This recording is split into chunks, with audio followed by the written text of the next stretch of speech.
Hello, എവിടെയായിരുന്നു ഇത്ര നേരം? ഒരാൾക്കും സത്യം പറഞ്ഞാൽ മനസ്സിലാവില്ല. വല്ലവരുടെയും കയ്യിലെ കളിപ്പാവള എല്ലാവരും. എന്താ സംഭവം? അച്ഛൻ്റെ അമ്മയുടെ കാര്യം പറഞ്ഞതാ. ഇവിടെ മനുഷ്യരായാൽ അല്പമെങ്കിലും വ്യക്തിത്വം കാണിക്കണ്ടേ? മറ്റുള്ളവർ പറയുന്നത് കേൾക്കുക, അവരുടെ താളത്തിനൊത്ത് തുള്ളുക. അല്ല, അച്ഛനമ്മയും വ്യക്തിത്വം ഇല്ലാത്തവരാണെന്നൊന്നും ഞാൻ സമ്മതിച്ചു തരില്ല. എന്നാ ചെല്ല്, പറഞ്ഞ കാര്യങ്ങൾക്കൊക്കെ അഭിനന്ദനം അറിയിക്കും. അപ്പൊ മതിയാവൂല്ലോ. അതെ, വാ ഇവിടെ. എനിക്ക് വയ്യ, എന്റെ മനസ്സ് കിടന്ന് തിളച്ചു മറിയ. നമുക്ക് പരിഹാരം ഉണ്ടാക്കാന്നേ. വാ ഇവിടെ രാധിക വേണ്ട, കളിക്കാനും ചിരിക്കാനും ഉള്ള മൂഡിലല്ല ഞാൻ. നിക്ക, ഇപ്പൊ ഇവിടെ വന്നിരിക്കേ. വന്ന് ഇരിക്കാൻ വരാനല്ലേ പറഞ്ഞത്?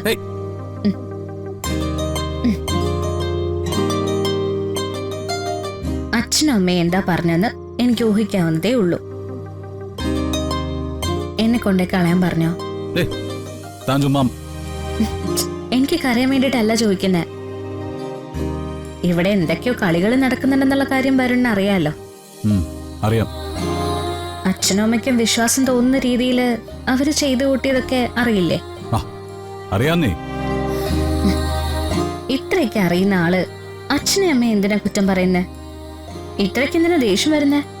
അപ്പൊ ഞാനെന്താ, തന്നെ കൊണ്ടുപോയി വേറെ എവിടെയെങ്കിലും നിർത്തണോ, അതോ കളയണോ? ദേ, അങ്ങനെ എന്തേലും ചെയ്താ കൊന്നു കളയും ഞാൻ.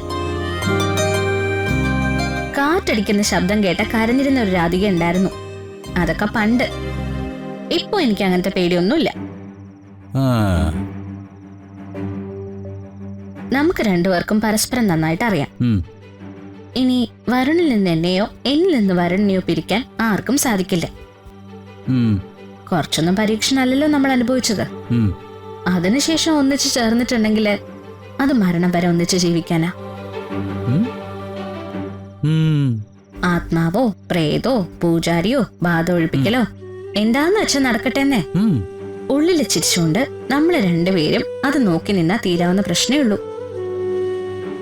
തനിക്ക് ഇത്രയൊക്കെ ധൈര്യം ഉണ്ടായിരുന്നോ? ആരാ ഞാൻ? കണിമംഗലത്തെ വരുണിന്റെ ഭാര്യയല്ലേ, കുറയാൻ പാടുണ്ടോ?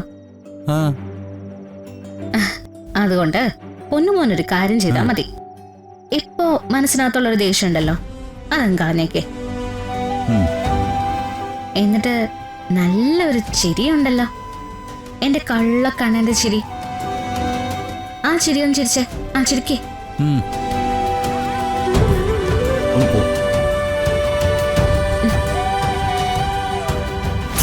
നോക്ക്, അങ്ങനെ ചിരിക്കുമ്പോ കാണാൻ നല്ല ഭംഗിയാണെന്നേ, അതുകൊണ്ടാ പറയുന്നേ. ഒന്ന് ചിരിക്കേ. എന്നോട് പറയാറുണ്ടല്ലോ, നമ്മൾ രണ്ടുപേരും മാത്രമുള്ള ലോകത്തേക്ക് എത്തിക്കഴിഞ്ഞാ ഈ ഭൂമിയിലെ പ്രശ്നങ്ങളൊന്നും ആലോചിക്കാൻ പാടില്ല, എടുത്ത് തലയിക്കേറ്റി വെക്കാൻ പാടില്ല എന്നൊക്കെ. എന്നിട്ട് ഇപ്പൊ എന്താ പറ്റി?